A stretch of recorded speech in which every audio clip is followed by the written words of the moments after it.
Okay, let's put them all together. We're going to draw what's called a ventricular function curve. And we're going to draw multiple ventricular function curves because in reality, a ventricular function curve is a whole family of curves. Now, treat the solid purple line as the norm. Notice the axes. Left ventricular end diastolic pressure. I could put something else on that axis. Can you tell me what that would be? You're right. Right atrial pressure, CVP, pulmonary wedge pressure, left ventricular end diastolic volume, left atrial pressure. All of these are indices of preload. On the y-axis, we have stroke volume. That's our index of tension. But we could put cardiac output, peak systolic pressure. We could put systolic performance. All of these are applicable. And now what we see is what's called a ventricular function curve. But in reality, it's a whole family of curves because it brings together contractility, afterload, and preload. If the solid line is normal, then moving up and to the left would be an increase in contractility or a decrease in afterload. Those are illustrated by the arrows. So the arrows indicate an increased contractility or decreased afterload. If afterload goes up or contractility falls, then the Frank-Starling curve moves down. Each curve is a Frank-Starling curve. They're a family of curves. So if contractility goes down or afterload goes up, then this Frank-Starling curve gets pushed down as illustrated by the arrows. It's a family of curves. Notice what it shows. Let's start at this preload. In the normal scenario, we'll get about that much stroke volume. Let's say that represents approximately 60 mils.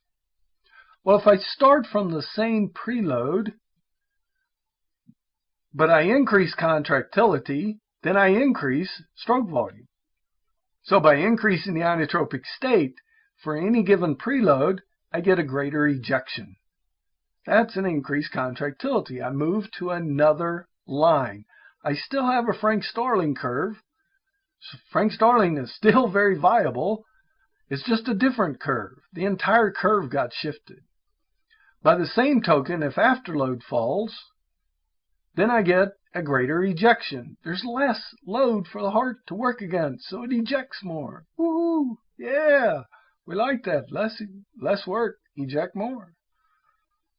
Contrast that with any curve below that, in which contractility fell. And if contractility falls, notice that the stroke volume falls. That's the dashed black line underneath the solid black line. I get the same scenario if afterload goes up. So if afterload goes up or contractility goes down, I suppress or I push down and to the right the Frank-Starling curve. Frank-Starling represents the length-tension relationship. We have a whole multitudes of curves representing Frank-Starling depending upon the level of contractility and the level of afterload. Remember, tip your cap to the ventricle for keeping you alive. Contractility, afterload, and preload. All right, let's apply this to USMLE Step 1. We have two different curves here, a blue line and a purple line. First thing we're going to do is we're going to say N. This point N represents the normal point. Notice, if I move down the blue line to A, so I move from N to A, this means a decrease in performance because of a decrease in preload. X-axis is preload. Remember, we can put a whole variety of things there. Right atrial pressure, left atrial pressure, CVP, pulmonary wedge pressure, left ventricular end diastolic volume, etc. Bottom line, that is preload.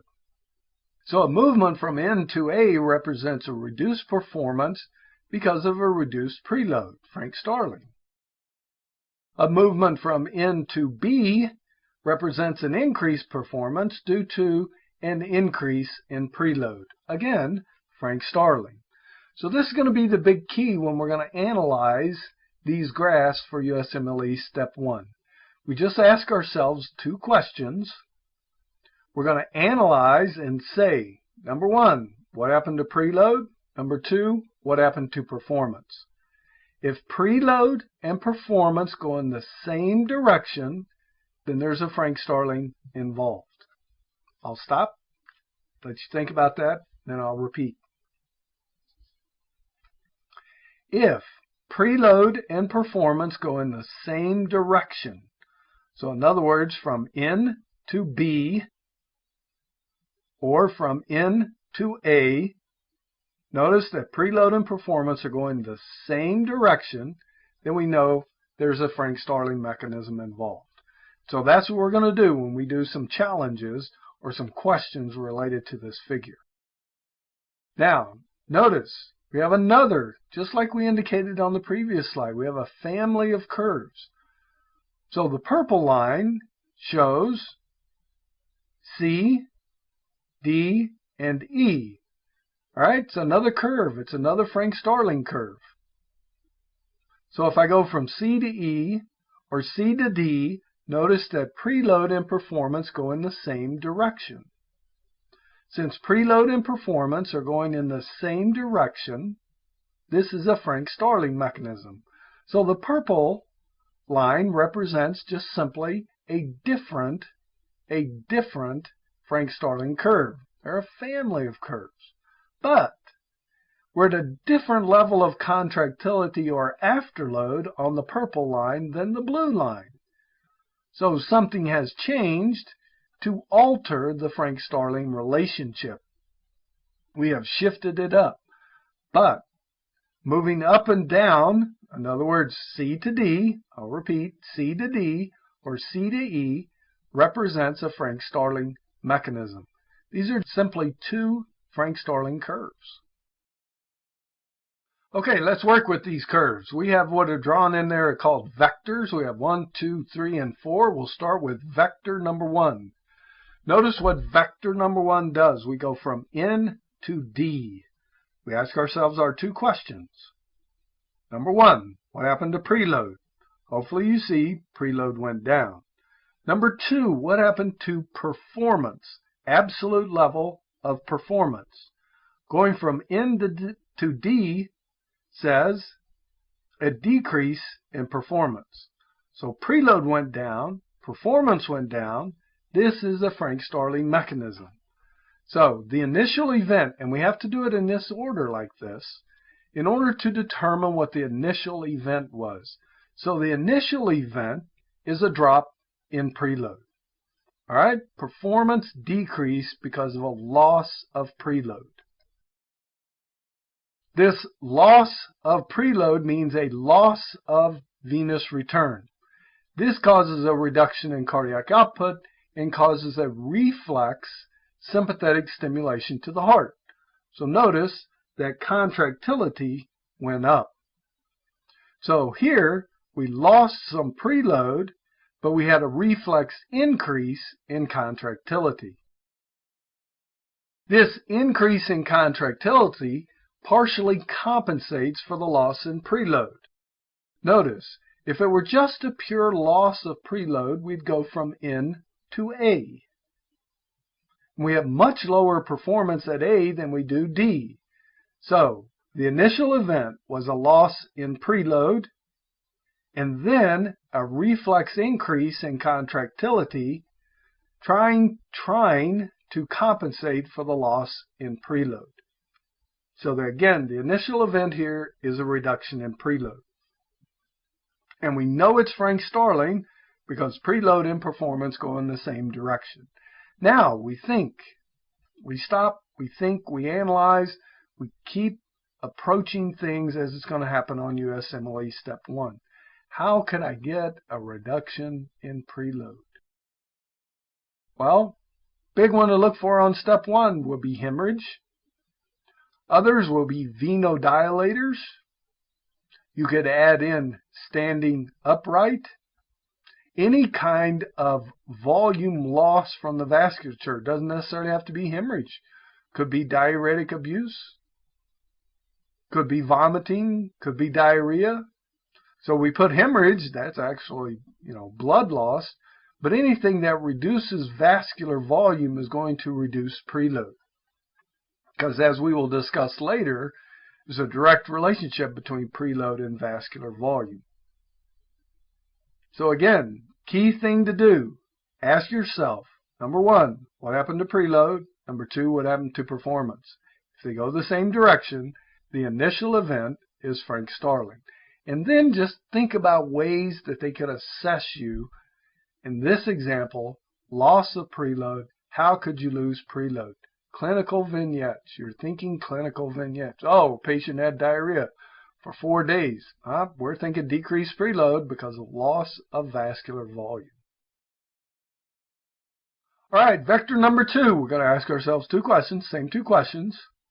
Going from N to F. N to F. Notice, preload went up, but performance went down. So they didn't go in the same direction. Preload went up, but performance went down.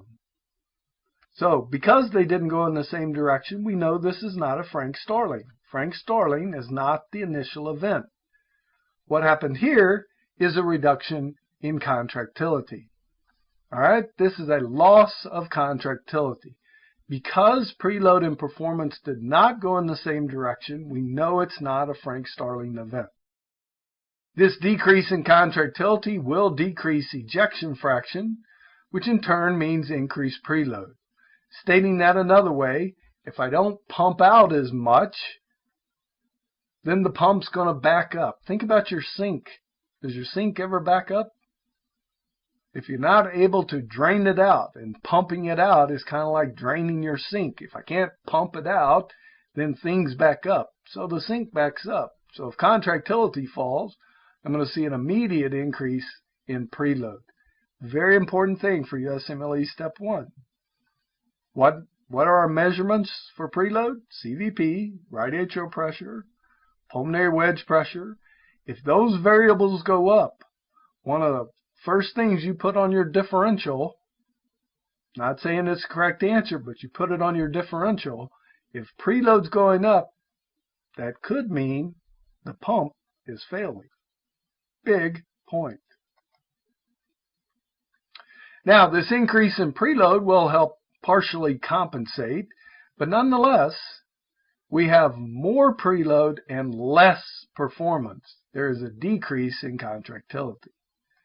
All right, now we start to think about on step 1, what are going to be some examples, clinical vignettes where we lose contractility. Classic will be congestive heart failure. Can you think of any others? Like myocardial ischemia, like beta blockers. Remember, beta 1 increases contractility, so if I give a beta blocker, I could decrease contractility. And hopefully when I say beta blockers, you start thinking of names of beta blockers, like propranolol. Hopefully you've got more in your mind. So ischemia, rapid loss. Acidosis will also decrease contractility. Beta blockers. These are some of the things to look for, cues in clinical vignettes, and you're thinking immediately loss in contractility. And if I'm losing contractility, preload's going up. Now, an acute increase in afterload will produce the exact same change. Now remember, afterload is TPR. So if I get a marked peripheral arteriolar vasoconstriction, this will increase afterload and look exactly like a decrease in contractility on a ventricular function curve. In other words, you go from N to F. Hopefully you remember that alpha causes arteriolar vasoconstriction. You can stop a heart cold if you OD somebody on a drug like phenylephrine, an alpha agonist, because there's just too much afterload. So again, moving from N to F is a loss in contractility and or an increase in afterload. And again, peripheral vasoconstriction. All right, vector 3, we go from in toward vector 3. I'm still going to ask the same two questions. Preload. Preload went down. Performance went up. Preload went down. Performance went up. So they didn't go in the same direction. So this is not Frank Starling. This is an increase in contractility. Okay, I got greater performance at a lower preload. That is an increase in contractility. Okay, performance went up, preload went down. This increase in contractility increased the ejection fraction. I'm pumping more blood out, so preload goes down. So I know this is not Frank Starling. This is an increase in performance outside of Frank Starling. This is an increase in contractility. And again, think about your things. Think about things that are going to cause an increase in contractility that are going to show up on clinical vignettes or experimental vignettes on step 1. Hopefully you said beta agonists like norepinephrine, epinephrine, dobutamine, isoproterenol.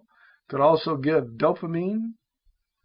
Hopefully you said drugs like digoxin, which is a sodium-potassium ATPase blocker, and anaminone and milrinone, as we indicated before, phosphodiesterase inhibitors.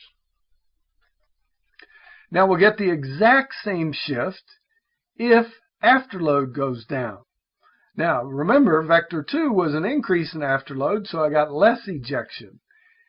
Vector 3 is if afterload goes down, then ejection goes up. So movement from in to 3 could be an acute increase in contractility or a decrease in afterload. So in other words, peripheral arteriolar vasodilation. Afterload again is TPR. All right, vector number 4 is our last vector. I'm still going to ask myself the same two questions. Never deviate. Preload, performance. Notice, going from in to vector 4 shows an increased preload and an increase in performance. Preload and performance went the same direction. Therefore, I know this is a Frank Starling mechanism. So the initial event, the initial thing that changed, was an increase in venous return, causing an increase in preload to the heart. The increase in preload increased performance. Since performance went up, cardiac output went up. Because cardiac output goes up, that means blood pressure goes up. And if blood pressure goes up, then sympathetic activity to the heart goes down. So this represents an increase in preload and a reflex decrease in contractility. Remember, if I decrease sympathetic stimulation, I'm going to reduce contractility. Moving to vector 4 from in is an increased preload, that's the initial event, with a reflex decrease in contractility. We did not stay on the blue line. We moved below the blue line, indicating a decrease in contractility. If there were no change in contractility, then we would move from in to B, in to B. But we didn't. We're now at a point below B, but we still have elevated performance because of elevated preload. So, once again, this is an increased preload causing an increase in performance with a reflex decrease in sympathetic outflow. Now we keep thinking for step 1, what could cause an increase in preload? What could we put in clinical vignettes, experimental vignettes that would increase preload? Well, hopefully you said the opposite things of what we indicated when we went on vector 1, in which we decrease preload. These will just be the opposite. We volume load. We add volume, increases preload. Previously, we said, how do we decrease it? We lose volume, hemorrhage, diarrhea, etc. Well, to increase preload, you could volume load. You could also just lie down. Standing upright decreases preload. Lying down increases preload. And another one you might want to put in the back of your mind for step 1 is going into space. Zero gravity. Zero gravity is well known to increase preload. All right, one of the ways that you may be assessed is illustrated on these graphs, but the reason that you have to take the approach I just suggested was look at vector 2 versus vector 4. Both of these show a decreased contractility, but they're markedly different causes for them. Remember, vector 2 was simply a decrease in contractility. The initial event was a decrease in contractility, ischemia of the heart. So I reduced contractility that caused preload to go up and performance to go down. More specifically, performance went down, which backed up the system to cause an increase in preload. However, vector 4 has less contractility, but there's less contractility because we had a reflex change in sympathetic outflow. The initial event was a Frank-Starling mechanism, and that's how we can differentiate. So if I were to give you, or they give you a graph like this on step 1 and they show vector 4, do not pick beta blocker. Do not pick myocardial ischemia. Pick 0G. That would be a correct answer, but myocardial ischemia is incorrect. Ischemia is correct for vector 2. It's a possibly correct answer. Beta blockers for vector 2. But we could no longer say volume loading for vector 2. That would be incorrect because that's vector 4. And that's why if we ask the two simple questions, what happened to preload, what happened to performance? If they go in the same direction, the first event is Frank-Starling. If they go in opposite direction, then it's a change in contractility or a change in afterload. Okay, ventricular volumes for step 1. End diastolic volume, we already mentioned that. Volume of blood in the ventricles at the end of diastole, that's preload. And then, of course, end systolic volume, the volume of blood in the ventricle at the end of systole. The difference in these is stroke volume, because remember, stroke volume is the volume of blood ejected per beat. So therefore, stroke volume is end diastolic minus end systolic. In other words, what you start with minus what you end with. That's what end diastolic and end systolic are. Don't forget ejection fraction. Calculate it.